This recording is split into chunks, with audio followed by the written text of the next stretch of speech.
Bismillah. A'udzubillahi minasyaitonirrajim. Bismillahirrahmanirrahim. Assalamualaikum warahmatullahi wabarakatuh. Waalaikumsalam warahmatullahi wabarakatuh. Bersyukur kita kepada Allah dengan mengucapkan alhamdulillahirabbil alamin. Berselawat kita kepada Rasulullah dengan mengucapkan Allahumma shalli ala sayyidina Muhammad wa ala ali sayyidina Muhammad. Assalamualaikum ya Rasulullah. Ayah ibu, orang tua kami, ada ulama, cerdik pandai, tokoh masyarakat, abang-abang, adik-adik yang kami sayangi, kami doakan semoga kita semua senantiasa dalam keadaan sehat walafiat. Allah beri kita rezeki yang penuh berkah melimpah ruah, dan kemudian semoga Allah kokohkan iman istiqomah kita sampai nanti kita kembali menghadap Allah Subhanahu wa taala. Amin Ya Rabbal Alamin. Saya minta maaf sama ayahanda ketua pengurus masjid. Saya salib beliau. Semestinya beliau dulu sambutan. Saya bisikkan kepada Pak Sudarmaji tadi, setelah Pak RW saya langsung naik ya Pak ya, saya bilang. Kenapa? Mulai sejak jam 11 tadi badan agak kurang enak. Awalnya saya mau WA Pak Sudarmaji untuk minta izin saya gak jadi ngisi malam hari ini, tapi terasa sama saya pasti akan sulit untuk mencari pengganti. Makanya alhamdulillah dengan izin Allah saya sampai di sini. Jadi nanti Pak Ketua Pengurus Masjid, nanti ayahanda setelah saya silakan nanti sambutan insya Allah tanpa ada batas. Sampai jam 12 juga boleh. Gak apa-apa Bu ya, Pak, mohon maaf Pak ya. Ayah bunda yang dimuliakan Allah Subhanahu wa ta'ala, saya bukan kali pertama ke masjid ini. Saya, kalau ibu-ibu mungkin sudah banyak lupa sama saya, tapi saya gak lupa sama ibu-ibu. Dulu tahun 2016, itu dulu setiap minggu keberapa saya sudah mengisi di masjid kita ini. Kebetulan orang tua saya juga ada di sini. Beliau ini orang tua saya, jadi sering bolak-balik dulu ke sini. Lalu kemudian sibuk menyelesaikan pendidikan, akhirnya terputus komunikasi untuk hadir ke sini. Dan alhamdulillah malam hari ini Allah jumpakan kita di sini. Kita bermohon kepada Allah semoga silaturahmi kita ini akan berkekal sampai ke dalam surganya kelak. Amin Ya Rabbal Alamin. Ayah bunda dimuliakan Allah, di beberapa tempat, saya baru kali ini misi kajian Isra Mi'raj di masjid kita ini. Di beberapa tempat saya tengok ayah bunda, memang akhir-akhir ini, 5 tahun terakhir inilah saya perhatikan acara-acara seperti malam hari ini, Isra Mi'raj, Nuzulul Quran, Maulid Nabi, itu mulai tidak diminati lagi. Bahkan tidak minatnya bukan karena tak ada sebab, karena mulai takut, mulai khawatir. Kenapa takut? Kenapa khawatir? Mungkin kalau yang sampai kepada saya, pernah melihat di YouTube atau di Facebook sebagian ustadz yang mengatakan tidak perlu hadir dalam acara Isra Mi'raj. Kenapa? Isra Mi'raj itu tidak ada di zaman Nabi. Maka kalau tak ada di zaman Nabi, tidak boleh kita buat-buat, itu bid'ah. Dan kemudian dimunculkan hadis Nabi, kullu muhdatsatin bid'ah wa kullu bid'atin dhalalah wa kullu dhalalatin Finnar. Setiap segala sesuatu yang baru disebut dengan bid'ah. Setiap yang bid'ah itu sesat. Setiap yang sesat tempatnya di dalam neraka. Lalu kemudian dibuatlah kaidah, kalau tak dibuat oleh Nabi, jangan dibuat-buat. Itu haram, itu bid'ah, tempatnya nanti di dalam neraka. Maka pertanyaan sederhana ayah bunda, kalaulah acara kita malam hari ini bid'ah, tempatnya di dalam neraka, kira-kira siapa nanti di hari kiamat yang paling pertama masuk ke dalam neraka di antara kita? Bawa dulu.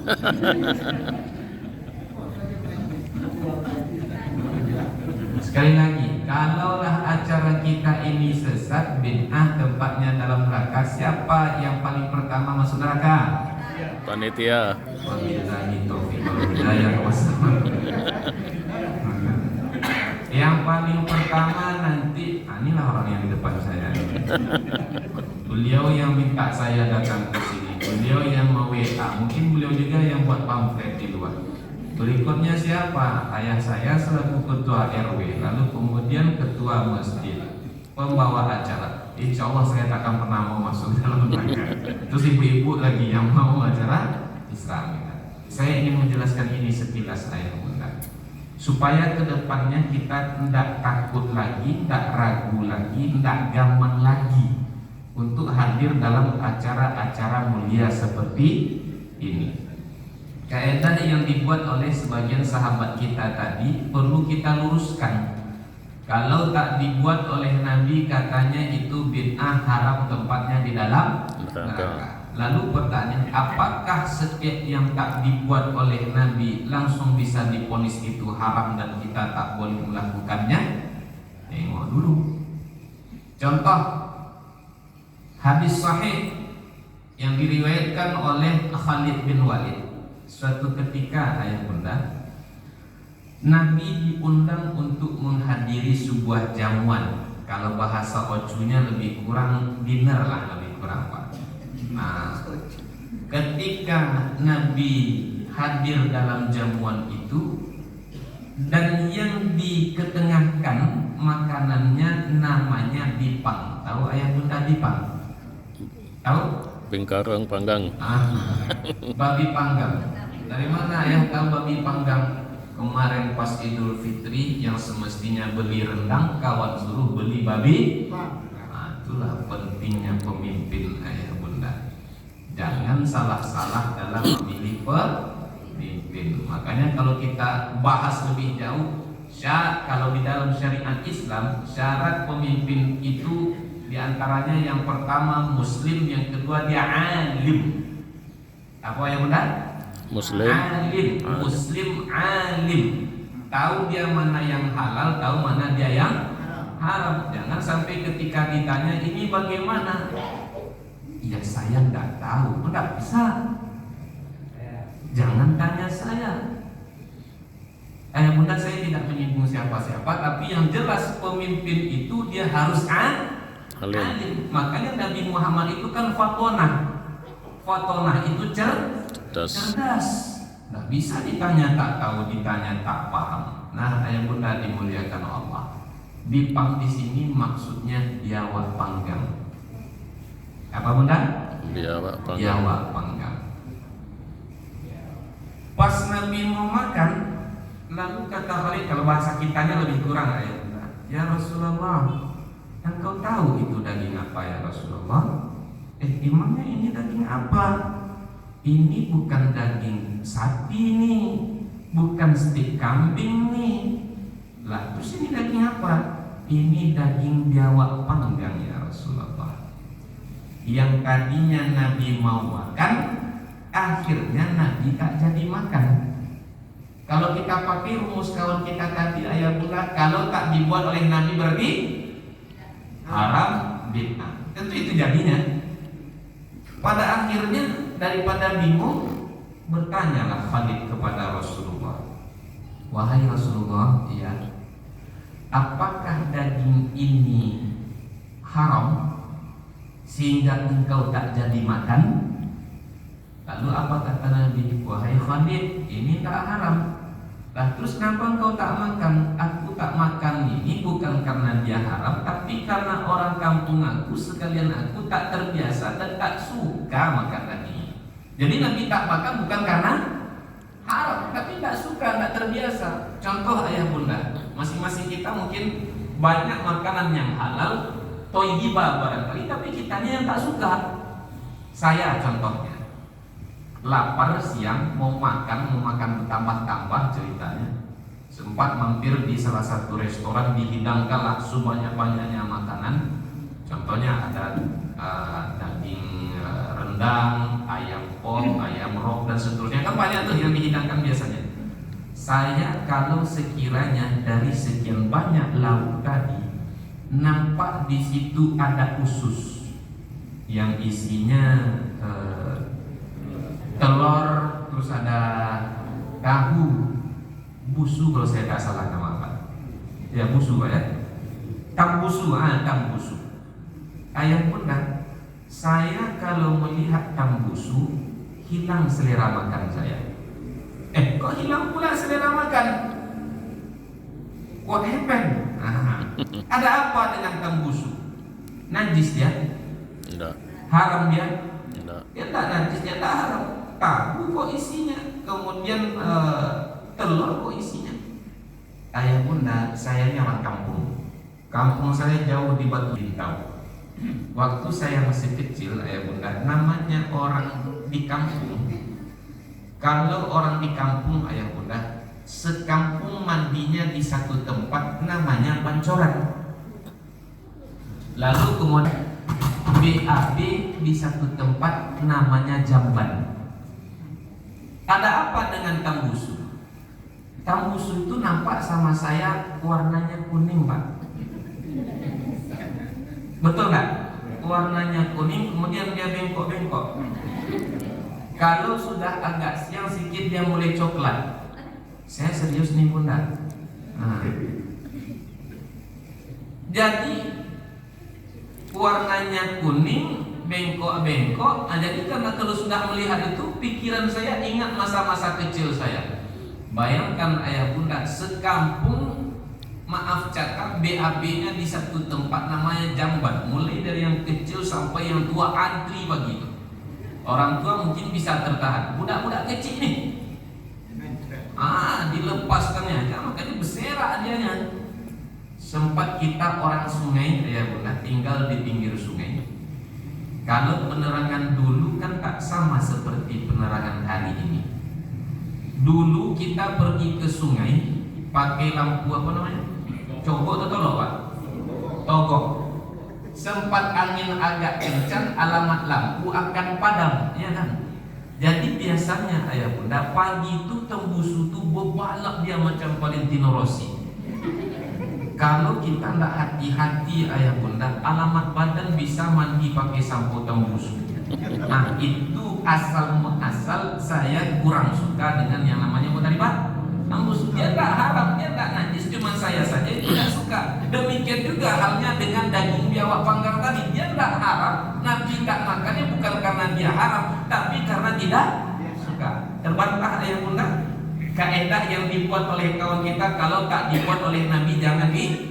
Sebenarnya banyak sekali bantahannya ya, tapi bukan ini momennya, tapi cukup saja satu yang saya berikan argumennya. Di pintu-pintu kesempatan yang lain bisa kita berdiskusi kalau mau argumen-argumen yang lainnya. Paham insyaallah ya bunda? Jadi yang ingin saya sampaikan, jangan kita terlalu gampang menyalahkan amalia orang lain kalau nampaknya berbeda dengan amalia kita. Itu yang ingin saya sampaikan.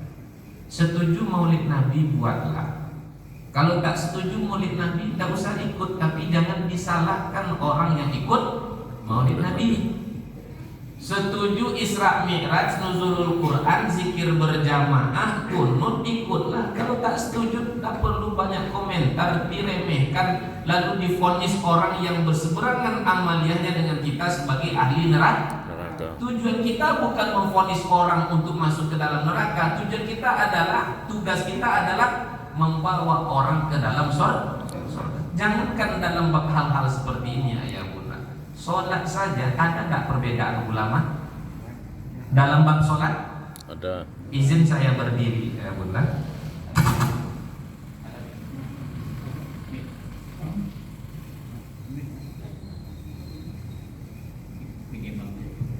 Nah, dalam bab sholat, belum kita lagi sholat baru niat. Baru niat ada tak perbedaan ulama? Ada. Dalam babnya ada kan? Ada yang niatnya mestinya dari hati. Ada yang mengatakan dikuatkan dengan lidah, dia dilafazkan. Boleh dua-duanya. Niat takbir, Bermacam pula, ada yang takbir angkat tangan sampai di bahu, boleh juga sampai daun telinga kita, ya kan? Ya. Boleh. Bersedekap masih ada perbedaan, masih juga ada yang sampai di sini, ada yang ke atas, ada yang ke atas lagi, dilepaskan pun tak masalah. Terjadi perbedaan. Selesai perbedaan ayat bulat, belum lagi Bismillah sebelum masuk Al-Fatihah, belum lagi Al-Fatihah, iftitah. Ada yang pakai kabiro, ada yang pakai Allahumma barik kan? Iya. Selesai sampai di situ, belum lagi Bismillah. Ada yang disirkan, ada yang dijaharkan, ada yang tak pakai Bismillah sama sekali, langsung Alhamdulillah. Ada? Ada. Terjadi. Selesai perbedaan sampai di situ ayat al-Quran, belum lagi. Nanti pas mau sujud, sujud boleh dengan tangan dulu, Allahu Akbar. Boleh juga dengan lutut dulu, Allahu Akbar. Dua-duanya boleh. Bapak kenapa sujud dengan tangan dulu? Nanti aku lihat buka Ustaz katanya. Dengan tangan dulu. Boleh dua-duanya, mau dengan tangan, mau dengan lutut boleh. Yang tak boleh itu ayat ulah kepala dulu, Allahu Akbar. Itu baru tak boleh. Jadi ada perbedaan yang harus kita bertoleransi di situ. Ada perbedaan yang tak bisa diterima sama sekali.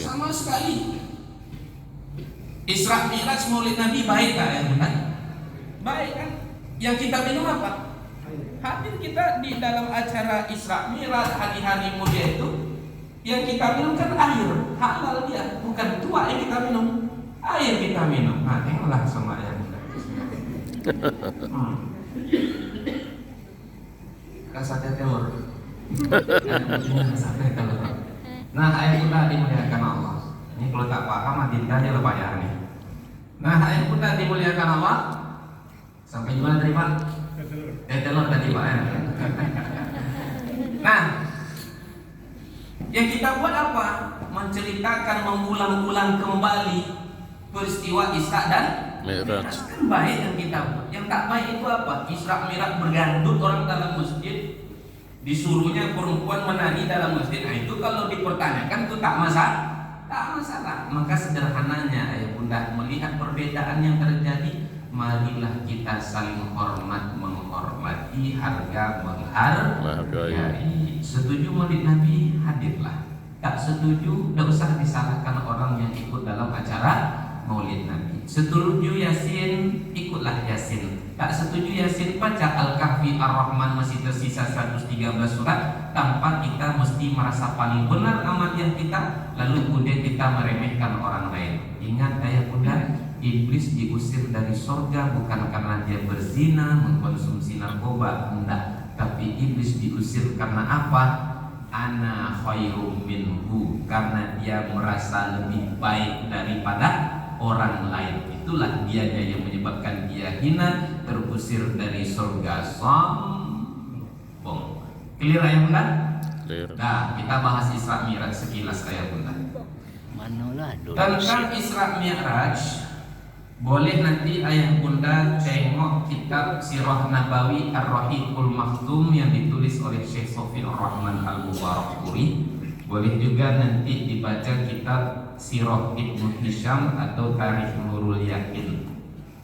Ayat yang selalu dibaca ketika ada acara Isra dan Mi'raj itu adalah surat Al-Isra ayat yang pertama tadi setidaknya. Boleh kita baca lagi sama-sama ayat bunda? Boleh? Ya, 1, 2, 3. A'udzu billahi minasy syaithanir rajim. Bismillahirrahmanirrahim. Subhanalladzi asra bi'abdihi lailan minal masjidil haram ilal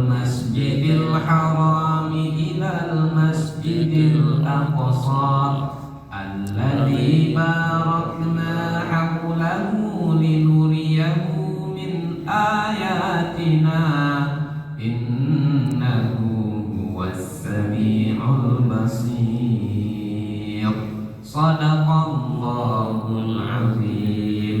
Maha suci Allah yang memperjalankan hambanya di waktu malam dari Masjidil Haram menuju Masjid Al-Aqsa, yang kami berkahi negeri-negeri yang ada di sekelilingnya, karena kami ingin perlihatkan kepada Muhammad Rasulullah tentang tanda-tanda kekuasaan kami. Innahu, sesungguhnya Allah, huwa, dialah zat as-sami', maha mendengar, al-basir, maha melihat. Ayat bunda dimuliakan Allah. Sebelum peristiwa Isra dan Mi'raj itu, ayat bunda, ada duka yang mendalam yang dialami oleh Rasulullah Sallallahu Alaihi Wasallam. Apa dianya luka mendalam? Ada sosok-sosok yang sangat dicintai oleh Rasulullah, yang pengaruhnya luar biasa dalam membentengi perjalanan dakwah Rasulullah. Apa dianya dan siapa dianya? Yang pertama dialah pamannya yang bernama Abu Thalib. Nabi kan besar bersama pamannya, dan dakwah Nabi itu dibentengi oleh Abu Thalib. Tak berani orang menyentuh Nabi Muhammad Sallallahu Alaihi Wasallam karena ada pamannya. Tapi semenjak Abu Thalib kembali menghadap Allah Subhanahu wa Ta'ala, berbagai macam derita, siksa yang dialami oleh Rasulullah. Lalu kemudian juga meninggal istrinya yang tercinta bernama Khadijah radhiyallahu anha, yang mana hartanya habislah sudah untuk perjuangan dakwah yang diemban oleh Rasulullah Sallallahu Alaihi Wasallam. Bahkan ada ulama yang mengatakan ketika Khadijah meninggal dunia, kain kafannya pun tidak sempurna untuk menutupi jasadnya. Begitulah Khadijah yang ayah bunda sepertiga kekayaan Mekah itu dulunya milik Khadijah. Tapi kemudian dia meninggal dunia tidak membawa apa-apa. Kenapa? Karena hartanya habislah sudah demi menopang dakwah kekasih tercinta suaminya Rasulullah Sallallahu Alaihi Wasallam. Itulah pengorbanan Khadijah untuk Rasulullah, sang suami tercinta. Kalau Khadijah hari ini ayah bunda, senyum-senyum ibu-ibu. Saya tak berani berpanjang-panjang dalam hal ini. Khadijah habis hartanya. Kalau yang hari ini, kalau abang tak bawa pulang, tak bawa uang, tak buka pintu, tidurlah abang di luar. Sayang pun tak ada untuk abang. Itulah kawan kita hari ini. Tapi tidak dengan bunda-bunda saya yang di sini. Kalau bunda-bunda saya di sini Khadijah semuanya, insya Allah. Amin. Ya Rabbal Alamin. Tapi ibu-ibu sendiri kok tak yakin apa sama saya? Nah, ayat bunda dimuliakan Allah. Meninggal sosok-sosok yang dicinta, lalu kemudian Nabi pergi ke Taif. Kenapa? Karena lamanya berdakwah di Mekah, perubahan sangat sedikit sekali. Pergi ke Taif itu berjalan kaki ayah bunda. Taif itu jaraknya dari Mekah lebih kurang 100 km. Berapa bunda? 100 km. Jauh dekat tuh. Dengan harapan nanti orang Taif mau menerima dakwah Nabi Muhammad Sallallahu Alaihi Wasallam. Tapi ternyata ayah bunda jauh panggang dari api. Bukannya disambut dengan senyum pelukan hangat, disambut dengan karpet merah, tapi justru disambut dengan caci, ukapan-ukapan yang menghinakan. Mulai dari yang kecil sampai yang tua meremehkan, mencaci Nabi, dilempari, bahkan sampai dengan menggunakan batu. Lari Nabi dengan sahabat yang bernama Zaid bin Harithah, sampai-sampai kaki Nabi itu berlumuran dengan darah akibat lemparannya orang-orang Taif. Sempat Nabi bersembunyi di bawah sebatang pohon dekat sebuah bukit. Datang malaikat penjaga bukit, Muhammad, izinkan aku angkat bukit-bukit ini, lalu kemudian aku hempaskan kepada rakyat Taif yang zalim ini. Permintaan malaikat penjaga bukit kepada Rasulullah. Kejam rakyat Taif. Bayangkan ayah bunda, kalau yang pergi ke Taif itu bukan Nabi Muhammad, tapi umat Nabi Muhammad, namanya Doni Putra. Doni Putra itu pergi ke Taif, mudah-mudahan disambut dengan tolak al-badru alaina, sholatullah salamullah, dimuliakan, dihargai. Tapi kenyataannya justru diludahi, dilempari. Lari saya tunggang langgang bersembunyi di bawah sebatang pohon dekat sebuah bukit. Datang malaikat penjaga bukit. Doni, aku ini malaikat, izinkan aku angkat bukit-bukit ini, lalu aku hempaskan kepada rakyat Taif yang zalim ini. Kira-kira apa jawaban Doni itu ayah bunda? Sesuai gitu ya. Awak karena anak klub motor awak jawab gaspol mereka kata awak, jangan ditunda-tunda. Tapi apa jawaban Nabi Muhammad ayah bunda? Apa jawaban Nabi Muhammad? Di antaranya apa? Jangan mereka, jangan. Mereka menzalimi aku, menyakiti aku karena mereka tidak tahu. Mereka tidak tahu, makanya mereka menzalimi aku. Mudah-mudahan nanti akan lahir dari anak cucu keturunan mereka hamba-hamba yang kenal dengan Allah Subhanahu wa taala. Makanya tak lama setelah itu penduduk Taif pun kemudian masuk ke dalam agama Islam. Apa maknanya di sini ayah bunda dimuliakan Allah? Setiap kebaikan yang kita lakukan pasti akan banyak yang menentangnya. Kebijakan pengurus masjid, kebijakan Pak RW, kebijakan para ulama pemimpin, selagi itu yang baik pasti akan banyak yang menentangnya. Pasti akan banyak yang meremehnya. Tergantung lagi bagaimana cara kita menyikapinya. Disikapilah dengan secara proporsional. Kalau kita dihina orang, perlu pula kita balik menghina dia? Tidak perlu. Emang dia dasarnya sudah hina, ngapain pula kita hina dia? Buang-buang tenaga. Kata orang tua kita, ayah bunda, maaf cakap kurang enak bahasanya. Kalau dijile awal de anjing, maaf, terus sakit hati kita kepada anjing tadi, tidak perlu pula kita jilat anjing tuh. Nah, itu maksudnya. Jadi idfa' billati hiya ahsan, keburukan orang alangkah baiknya kita ganti dengan kebaikan. Mudah-mudahan dengan kebaikan yang kita berikan, yang jahat tadi bisa berubah. Cacian kita ganti dengan sanjungan, pukulan kita ganti dengan rangkulan. Itulah indahnya syariat Islam. Dalam keadaan hidup penuh siksa, penuh derita, maka kemudian Allah mengundang Nabi Muhammad SAW melalui risalah yang mulia, yaitu risalah Isra dan Mi'raj. Artinya apa ya bunda dimuliakan Allah? Setiap kebaikan yang kita lakukan pasti akan banyak yang menentang, tapi kita yakinlah kita ya bunda, Allah ada bersama kita. Allah akan membalasnya. Di antaranya apa? Kesedihan Rasulullah itu diganti dengan kabar gembira berupa apa? Diperjalankan dari Masjidil Haram menuju Masjid Al-Aqsa sampai ke Sidratul Muntaha. Singkatnya ayah bunda, Isra Mi'raj Nabi Muhammad SAW dari ayat yang kita bacakan itu, Maha suci Allah yang memperjalankan hambanya di waktu malam. Dari mana? Masjidil Haram menuju Masjid Al-Aqsa. Apa maknanya ayah bunda? Tidak ada perjalanan yang paling agung di atas bumi ini melainkan perjalanan menuju rumah Allah berupa masjid. Catat baik-baik. Tidak ada perjalanan yang paling agung melainkan perjalanan menuju masjid. Makanya banyaklah dalil-dalil yang menjelaskan akan keutamaan masjid.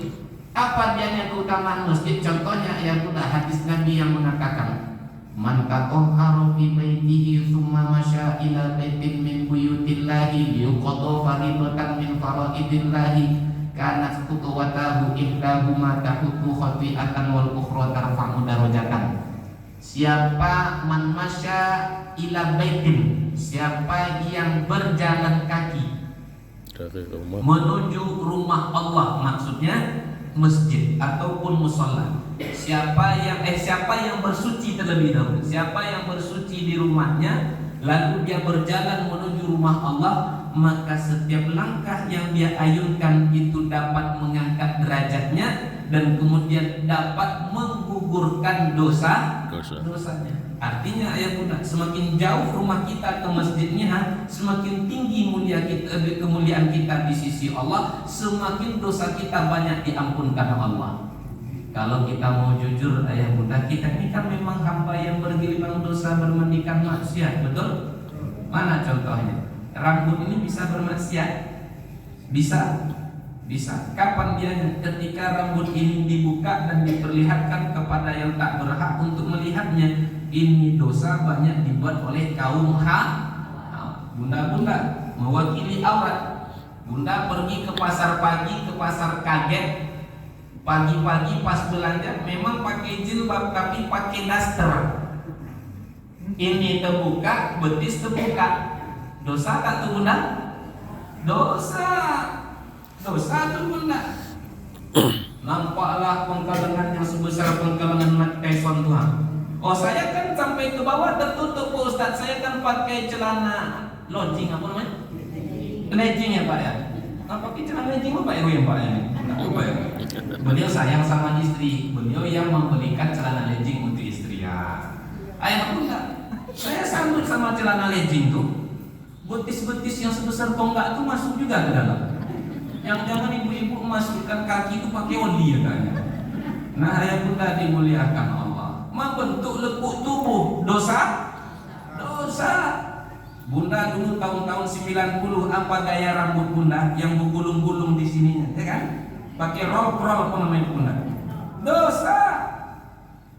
Aurat yang hari ini dibuka di hari kiamat dia akan mengadu kepada Allah. Ya Allah, azablah dia azablah dia, siksalah dia, karena dulu di dunia dia menyiksa saya. Saya yang semestinya dia jaga, dia tutup baik-baik, tapi hari ini malah dia buka-buka saya. Dosa. Untung kita laki-laki ya Pak Ustaz. Alhamdulillah. Tapi jangan bangga dulu. Tak ingatkah kita dengan hadis Nabi yang mengatakan la yadkhulul jannata dayyus, takkan masuk ke dalam surga seseorang yang disebut dengan dayyus. Dayyus itu siapa? Seorang suami, seorang ayah, seorang lelaki yang tidak marah melihat kemaksiatan yang terjadi di tengah keluarganya. Dibiarkannya anak perempuan keluar rumah dalam keadaan aurat terbuka, dibiarkan istrinya keluar rumah dalam keadaan sesuka hatinya. Dia kan rajin amal solehnya Pak Ustaz, baca Al-Quran rajin, saya tengok di masjid. Puasa Senin Kamis rajin, sedekahnya banyak. Sebanyak apapun sedekahnya, hitam pun dahinya karena saking lamanya sujud sholat tahajud. Berkali-kali pun dia naik haji ke tanah suci sampai kalah Haji Muhyiddin. Ibu Haji Muhyiddin, tukang buburnya haji itu tapi dia tak marah, tak ada reaksi melihat kemaksiatan itu. La yadkhulul jannah, takkan masuk dia ke dalam surga. Rambut berdosa, berdosa. Turun ke bawah alis berdosa, alis berdosa. Mata berdosa, mata berdosa. Melihat yang tidak baik, melihat yang tak baik. Mulut yang mencaci, memaki, sumpah serapah, berdusta. Hati yang iri, yang dengki. SMS kata orang hari ini. Susah melihat orang senang, senang melihat orang susah. Tetangganya yang beli kulkas, dia kedinginan, busuk hati kata orang Pariaman. Antara pusat dan lutut bisa. Tangan kita ini ayah Bunda berapa kali sudah bersentuhan dengan yang bukan mahram, padahal kita tahu hadis Nabi yang mengatakan ditusuknya kepala seorang hamba dengan besi yang dipanaskan itu lebih baik baginya daripada bersentuhan dengan yang bukan mahram. Tadi Pak RW berbicara tentang tanah. Hati-hati ayah Bunda, jangan sampai pas kita mengukur tanah ambil tanah orang. Hati-hati. Nabi telah katakan sejengkal tanah seseorang terambil dengan cara kebatilan itu cukup untuk mencampakkannya sampai ke 7 lapis bumi kata Nabi. Berapa cuma terambil? Sejengkal tanah orang terambil dicampakkan sampai ke 7 lapis bumi. Orang hari ini tak sejengkal 2 jengkal, berhektar-hektar. Kaki kita bermaksiat, maka ya Bunda, sekalipun kita ini hamba yang bergelimang dengan dosa, maka satu di antara wasilah yang dapat menggugurkannya apa? Rajin-rajinlah pergi ke masjid. Itulah isyarat Al-Quran. Maha suci Allah yang memperjalankan hambanya dari Masjidil Haram menuju Masjid Al-Aqsa. Banyak keutamaan masjid. Masjid ini tempat yang dipenuhi dengan rahmat. Makanya doa kita masuk masjid, Allahumma ftahli abwaba rahmatik. Ya Allah, bukakanlah pintu-pintu rahmatmu untuk aku ya Allah. Belum lagi ayat Bunda, selagi kita berada di masjid, kita ini senantiasa didoakan oleh malaikat. Siapa yang mendoakan ayat Bunda? Malaikat yang tak pernah berdosa. Kira-kira kalau malaikat berdoa Allah ampunkan, Allah perkenankan tak doa yang benar? Makhluk suci. Apa doanya? Ya Allah ampunkanlah dosa orang itu ya Allah. Rahmatilah dia ya Allah. Terimalah taubatnya ya Allah. Makanya rugi besar orang kalau tak mau pergi ke masjid. Apalagi berjamaah. Kita sholat di rumah Isya 4 rakaat di masjid 4 rakaat juga. Subuh 2 rakaat di rumah. Kalau kita di sini 2 rakaat juga. Tapi pahalanya sama? Tidak. Sama pahalanya? Tidak sama. Betapa ruginya orang yang tak mau ke masjid. Makanya Nabi katakan pentingnya sholat berjamaah itu ayah bunda ada lebih kurang 15 dalilnya. Satu di antaranya apa? Rasulullah bersabda, "Man sami'an nida falam yaktihi fala sholata lahu illa min uzrin." Siapa yang sampai suara azan ke pangkal telinganya tapi kemudian dia tidak mau datang untuk memenuhi panggilan sholat berjamaah, sekalipun dia nanti memang tetap sholat dia memang tapi tidak berjamaah, fala sholata lahu, tidak ada arti sholatnya itu illa min uzrin, kecuali kalau ada uzur. Mana contoh uzurnya? Hujan yang selebat-lebatnya, sakit yang sesakit-sakitnya. Kalau hujan, kalau sakit barangkali uzur bisa diterima. Kalau sekiranya hujan tidak, sakit pun tidak, dia dengar azan tak mau dia datang, sekalipun dia sholatnya itu tidak dihitung di sisi Allah Subhanahu wa Ta'ala. Nah, Nabi berjalan dari Masjidil Haram menuju Masjid Al-Aqsa dengan menunggangi satu kendaraan namanya Burak. Sampai di Masjid Al-Aqsa sempat Nabi mengimami para nabi di situ untuk sholat, dan kemudian Nabi Muhammad juga dibedah dadanya. Apa makna pembedahan dada itu ayah bunda? Kita harus rajin-rajin membersihkan dada kita ini. Kenapa? Di dalam dada kita ini ada segumpal dagingnya. Nabi pernah katakan ayah bunda, karena waktu kita sudah semakin larut, ini banyak dalil-dalil yang tak saya sebutkan. Nabi katakan di dalam tubuh anak Adam ada segumpal daging. Kalau segumpal itu baik, baik seluruh jasad. Tapi kalau yang segumpal itu tak baik, tak baik juga seluruh jasad. Apa dianya? Ala wahyal qalb, ketahuilah dianya adalah hati. Hati kalau kotor ayah bunda, berbagai macam kebaikan yang orang sampaikan, kritikan, saran yang orang ingatkan kepada kita takkan pernah masuk. Kenapa? Hati itu kotor. Tapi kalau hati itu bersih ayah bunda, saran, kritikan, masukan itu akan mudah bagi dia untuk menerimanya.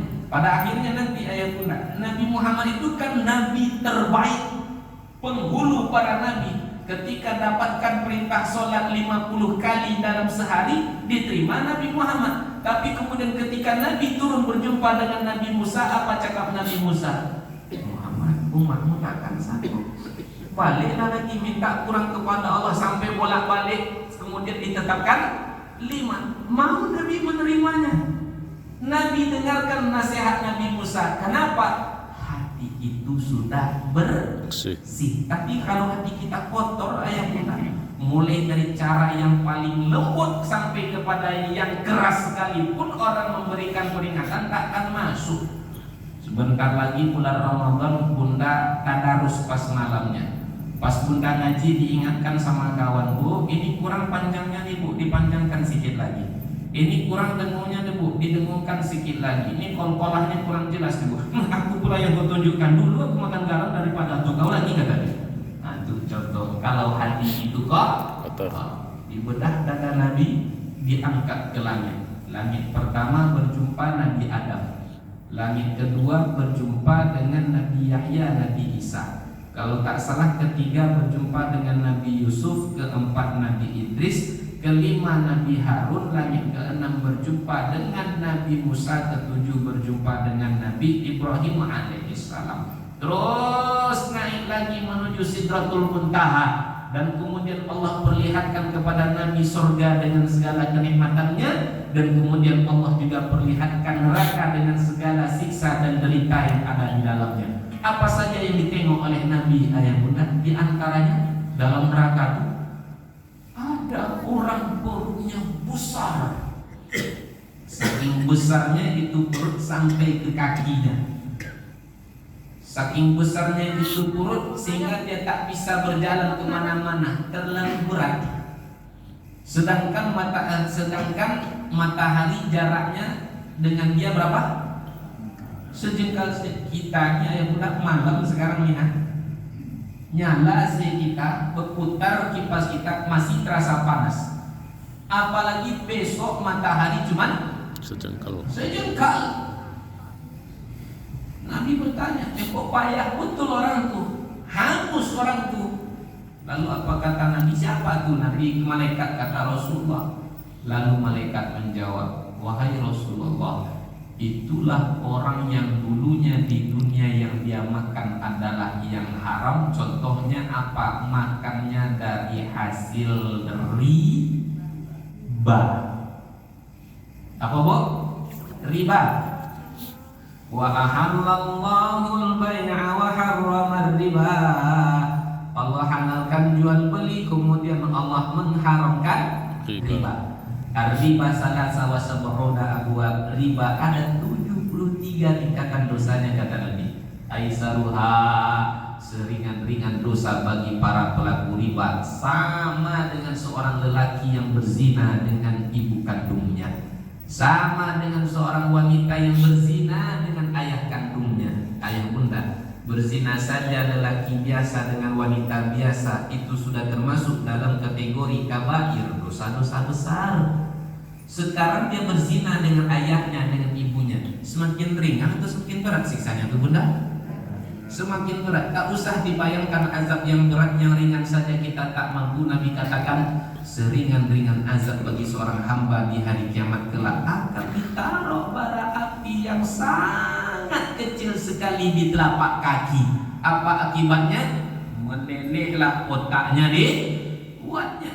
Hari ini silahkan tak percaya, tapi suatu saat engkau akan merasakannya. Wa may ya'mal mithqala dzarratin khairan yarah wa may ya'mal mithqala dzarratin syarran yarah. Ayat yang selalu kita baca di subuh Jumat surat Sajadah. Walau tara idil mujrimuna nakisu ru'usihim 'inda rabbihim rabbana absarna wa sami'na farji'na na'mal salihan inna muqinun.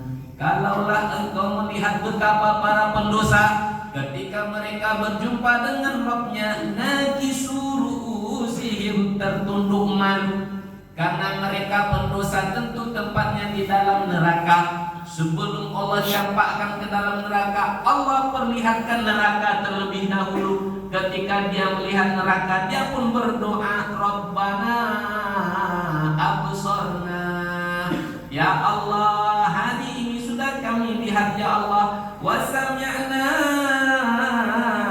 hari ini sudah kami dengarkan pula ya Allah, tak sanggup rasanya, tolong kembalikan kami ke dunia, farji'na, untuk apa? Na'mal salihah, karena kami tak lagi akan makan riba, kami akan memakan yang baik-baik, kami akan berbuat yang baik-baik. Inna muqinun, karena hari ini kami sudah yakin. Dulu di dunia tak percaya. Kalau di dunia itu Pak Ustaz, santai aja lah. Bahkan Ustaznya aku tunjukkan sama Ustaz, dosa kamu tanggung berbuat maksiat. Kok begitu pula Bang, aslinya aku tunjuk sama Ustaz. Besok Pak Ustaz, di kiamat tuh, hari kiamat, ini neraka Pak Ustaz, ya, ini neraka Pak Ustaz. Oke, ini neraka, ini surga. Kita di sini ya Pak Ustaz ya. Terus Pak Ustaz ya, saking muanya malaikat nengok kita disipaknya sekupnya. Terus terlewatkan neraka, masuk ke dalam surga, dipermain-mainkannya, tidak masalah. Hari ini dunia nyata, sementara akhirat adalah cerita. Akan datang masanya di mana akhirat nyata, dunia tinggal cerita. minjamnya 100 juta, baliknya 110 juta, riba? Riba. Barang yang digadaikan diambil manfaatnya, riba. Kullu qardin jarra naf'an fahuwa riba. Setiap barang yang digadaikan kemudian diambil manfaatnya juga riba. Bunda, ya pinjam duit 100 juta, ini mobil saya sebagai jaminannya. Oke Pak Ustadz, duit saya terima 100 juta. Mobil saya yang di tempat Bunda tuh Bunda pakai untuk trapel, dipakai untuk rental, diambil manfaatnya, riba? Riba. Di kampung-kampung kita pinjam duit 100 juta, jaminannya sawah. Lalu kemudian yang menerima gadai tadi dikelola pula sawah di situ, sementara hidup kita dari situ. Makanya kadang-kadang orang di kampung kalau hutang menggadai itu ayah pula kadang-kadang sampai 7 turunan baru tertebus. Kenapa begitu lama orang menebusnya? Cemana dia mau menebusnya? Sawah dia sudah dikelola oleh yang memberikan pinjaman. Setiap barang yang digadaikan diambil manfaatnya itu riba.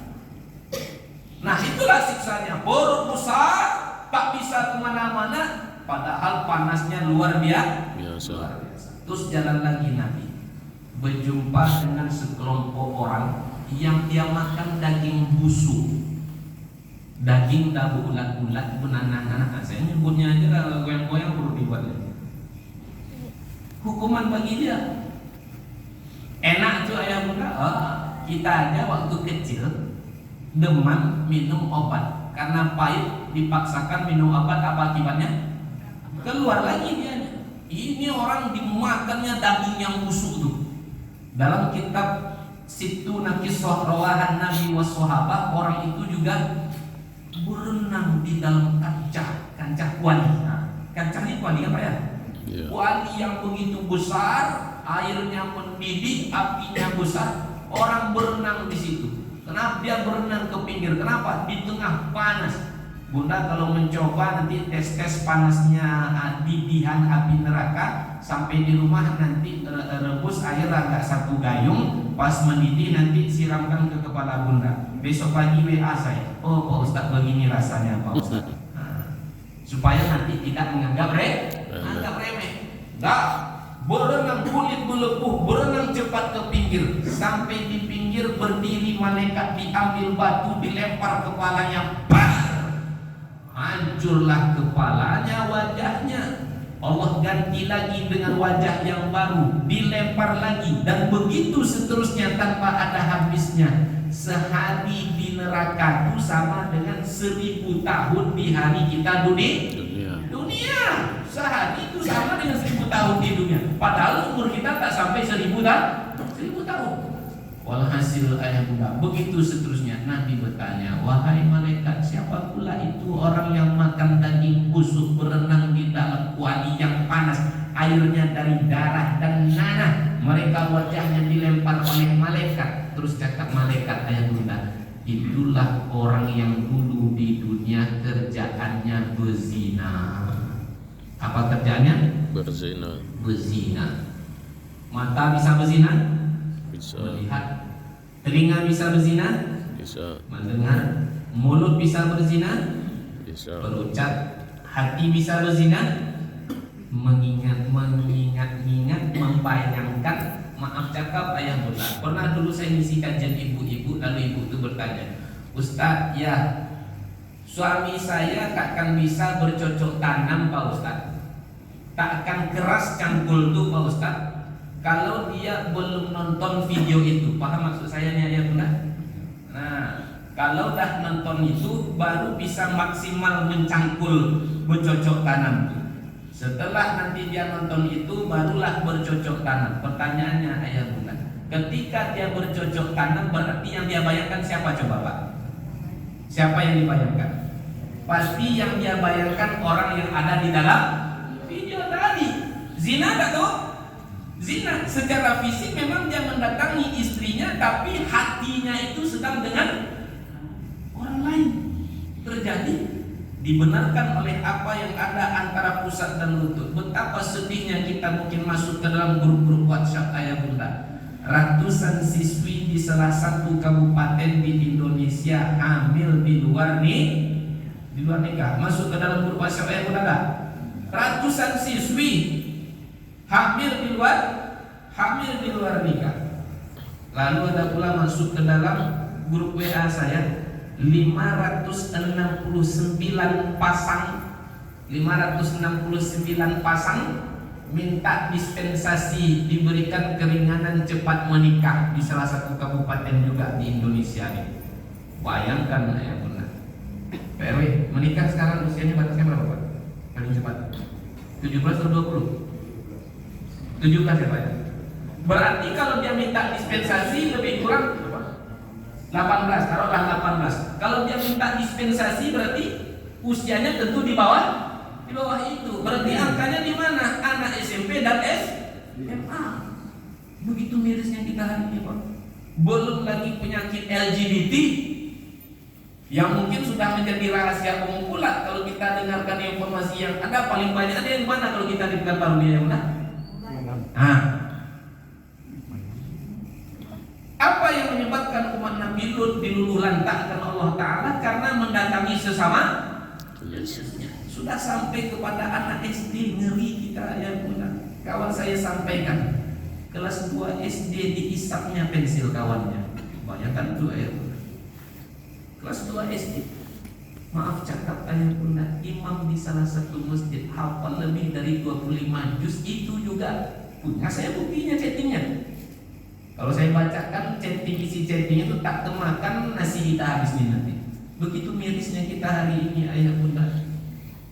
Itulah lebih kurang azab yang akan dia rasa nanti di hari kiamat. Maksud saya ayah bunda, orang yang tahu agama saja hari ini bisa rusak, apalagi yang tak tahu agama sekali. Makanya sekolahkan anak-anak kita di sekolah agama ayah bunda. Biarlah dia ada pesantren, bersabar-sabarlah kita terpisah sebulan 2 bulan, daripada di luar lebih banyak mudaratnya, banyak yang merusak. Itulah yang dilihat oleh Nabi. Terus diangkat bertemu dengan Allah Ta'ala. Allah tetapkan sholat berapa rakaat? 50 rakaat. Turun ke bawah berjumpa dengan Nabi Musa. Nabi Musa katakan umatmu takkan sanggup. Bolak-balik akhirnya ditetapkan 5. Lalu turun Nabi ke bumi. Paginya ayah bunda, Nabi duduk di dekat Ka'bah. Nampak sama Abu Jahal, orang-orang kafir. Muhammad ya, panjang betul menurut kau, apa cerita nih? Kata Abu Jahal. Abu Jahal itu kan paman Nabi. Itu lebih kurang kalau bahasa kitanya ya bunda. Itulah paman. Tadi malam berceritalah Nabi, aku diperjalankan dari Masjidil Haram ke Masjid Al-Aqsa terus. Semalam cuman. Padahal di dalam tarikh Nurul-Yatin dikatakan kami biasanya ke Palestina itu perginya sebulan, baliknya sebulan. Rihlatas syita'i was sayf. Sebulan pergi, sebulan pulang. Sekarang kau cakap cuma 1 malam. Mustahil. Tapi bagi Allah ada yang mustahil ayat bunda. Makanya ayatnya Maha Suci Allah. Nabi berjalan sendiri atau diperjalankan? Diperjalankan. Abu Jahal mungkin lupa akan satu sejarah. Mundur saya sedikit ayat bunda. Ingat dengan nama Nabi Sulaiman alaihissalam? Kisah yang terjadi di zaman Nabi Sulaiman. Dulu Nabi Sulaiman dapat informasi dari burung hudhud. Kata burung hudhud, Tuan Sulaiman, di negeri Sabah ada seorang ratu namanya Balqis dan kaumnya penduduknya tak menyembah Allah, mereka menyembah selain Allah. Murka Nabi Sulaiman. Akhirnya Nabi Sulaiman berkirim surat kepada Ratu Balqis melalui posnya yang bernama burung hudhud. Apa isi surat Nabi Sulaiman kepada Ratu Balqis? Innahu min Sulaiman. Sesungguhnya surat itu ditulis oleh Nabiullah dan agung bernama Sulaiman. Wa innahu bismillahirrahmanirrahim. Surat itu diawali dengan kalimat Bismillahirrahmanirrahim. Apa poin surat Nabi Sulaiman kepada Ratu Balqis? Allah ta'lu alayya wa'tuni muslimin. Wahai rakyat Sabah, wahai Ratu Balqis, jangan kalian berlaku angkuh, berlaku sombong. Sembahlah Allah dan kalian harus datang kepadaku dalam keadaan muslimin berserah diri. Ikutilah perintah. Pada akhirnya ayah bunda, bagikan lahirnya dulu sebentar bang. Bisa ditahan tak sebentar lagi ayah bunda? Paling lama 5 menit lagi. Bisa ditahan? Bisa. Oke. Ayah pun tadi muliakan Allah. Simpan dulu pak. Mana tadi ya? Ratu Balqis. Sebelum Ratu Balqis, kan Ratu Balqis disuruh menghadap Nabi Sulaiman. Sebelum Ratu Balqis sampai di kerajaan Nabi Sulaiman, Ratu Balqis kerajaannya di Sabah. Sabah itu di Yaman, ayah bunda. Nabi Sulaiman di Palestina. Tujuan Isra'nya Nabi juga di Palestina, yang di situ ada Masjid Al-Aqsa. Sebelum Ratu Balqis sampai di Palestina, apa kata Nabi Sulaiman kepada mungkin menteri-menterinya lah lebih kurang? Ya ayyuhal mala'u ayyukum ya'tini bi'arsyiha qabla ayatuni muslimin. Wahai menteri-menteriku, siapa di antara kalian yang bisa memindahkan singgasana Ratu Balqis itu ke sini? Qala ifritun minal jinni ana atika qabla an taquma min maqami. Jin Ifrit berkata, Tuan Sulaiman, saya bisa memindahkan singgasana Ratu Balqis itu dalam tempo engkau berdiri dari tempat dudukmu. Tegak engkau, istana itu langsung ada. Wa qala alladhi 'indahu 'ilmun minal kitab. Lalu ada orang yang paham dengan Alkitab, dia berkata, ana atika bihi qabla an yartadda ilaika tarfuk. Aku bisa memindahkan singgasana itu hanya dalam tempo Kedipan mata. sekejap mata. Singkat cerita, dalam tempo sekejap mata istana Ratu Balqis sampai di depan Nabi Sulaiman. Kok berbelok-belok cerita nih Pak Ustaz? Tadi cerita Nabi Muhammad Isra Mi'raj, sekarang loncat pula ke cerita Nabi Sulaiman. Maknanya apa ayah bunda? Kalau dulu ada manusia yang bisa memindahkan istana yang besar dalam jarak yang jauh, jarak Sabah ke Palestina lebih kurang 3.000 km. Sementara jarak Mekah dengan Palestina lebih kurang 1.500 km. Mana yang jauh, Mekah Palestina atau Sabah ke Palestina? Sabah. Nah, memang kalau belum makannya nggak payah konsentrasi sedikit. Jauh Sabah ke Palestina. Maknanya apa ya bunda? Kalaulah manusia bisa memindahkan istana yang besar, jaraknya jauh sekejap mata, apalagi Allah yang memperjalankan hambanya cuma 1 malam dari Masjidil Haram menembus langit ke-7 terus ke Sidratul Muntaha balik lagi ke bumi. Bukan satu hal yang mustahil. Kenapa? Allah kalau berkehendak cukup mengatakan kun Fayakun. fayakun. Ada manusia tanpa ayah, tanpa ibu. Menurut akal kita kan mustahil. Tapi bagi Allah bisa. Siapa dianya? Adam. Nabi Adam. Tidak ada ayah, tidak ada ibu. Ada manusia punya ayah, punya ibu tapi tak punya ayah. Siapa? Nabi Isa. Yang disembelih Nabi Ismail, tiba-tiba jadi apa? Allah ganti dengan seekor kibas. Kun Fayakun. akal kita terbatas, penglihatan kita terbatas, pendengaran kita terbatas, tapi ilmu Allah tidak terbatas. Nah, ini sebenarnya jawabannya ayah bunda. Tapi lagi-lagi yang namanya Abu Jahal hatinya kotor, hatinya bekarat, bisa dia menerima itu? Tidak bisa. Bahkan timbul niat busuk dalam hati Abu Jahal. Muhammad, ya mau tak kau kumpulkan orang? Kemudian engkau cakapkan apa yang kau alami tadi malam. Maulah paman. Dia niatnya ingin mempermalukan Nabi Muhammad. Mau? Akhirnya ayah bunda cepat dia buat, bagikan informasi di grup-grup WhatsApp, mulai grup SD, SMP, kawan-kawan dia CRT, CRW, dibagikan di grup WhatsApp. Oh Ustaz, ada pula WhatsApp di zaman itu Pak Ustaz. Aduh, macam mana bentuknya tak perlu kita tahu. Yang penting ada. Kita kan kadang-kadang suka menanya sesuatu yang tak penting. Ustaz, ya Nabi Adam menikah dengan Siti Hawa, Pak Tuannya siapa? Pak Ustaz, Pak Tuan Nabi Adam pun dihanyut. Ayah bunda dimuliakan Allah. Nah, orang berkumpul, Nabi menceritakan Isra Mi'raj.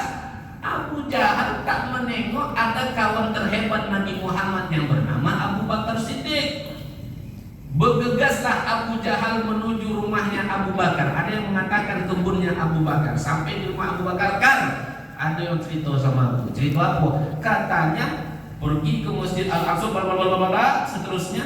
Katanya cuma satu malam. Percaya kau? Mana ada kata Abu Bakar? Karena Abu Bakar juga tahu perjalanan itu mustahil dalam satu malam. Ada wahai Abu Bakar, kata Abu Jahal, mustahil. Adalah pokoknya. Emangnya siapa? Siapa lagi kalau bukan kawan kau? Kawanku yang mana? Muhammad yang cakap sama aku tadi. Oh, kalau Muhammad beda bro.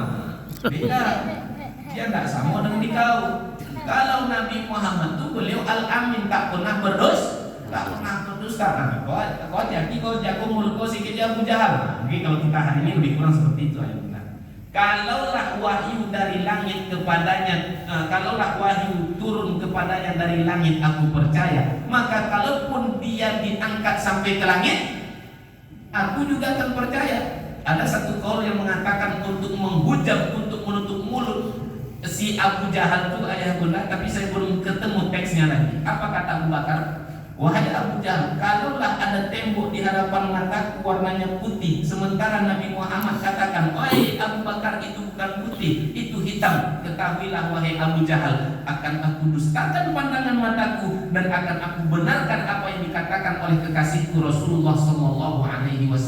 Makanya Abu Bakar itu dijuluki dengan As-Siddiq. Terakhir ayah bunda, inti dari Isra Mi'raj itu kan menjemput perintah sholat. Artinya bunda, saking mulianya sholat sehingga dijemput sampai ke langit. Makanya jangan pernah meninggalkan sholat.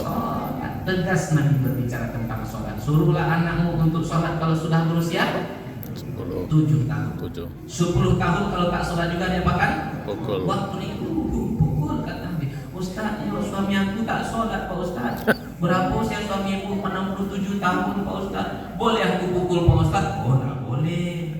Berdosa bunda pukul-pukul suami. Yang 10 tahun aja dipukul Pak Ustaz, masa yang 67 tahun tak dipukul Pak Ustaz? Tak boleh bunda pukul suami. Terus kalau tak dipukul dia apakan Pak Ustaz? Campakkan ke Sungai Siakan. Yang banyak betul cerita. Iya pula kecil ibu bekas pula nanti.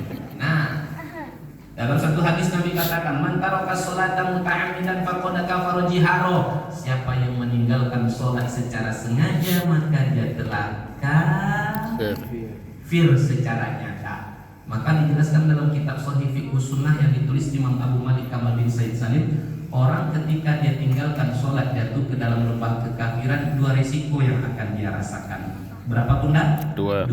1 duniawi, 2 ukhrawi. Apa risiko duniawi bagi orang yang meninggalkan sholat ketika dia jatuh ke dalam lubang kekafiran? Di dalam buku itu dikatakan, 1, dia tak berhak menjadi wali dalam pernikahan anaknya.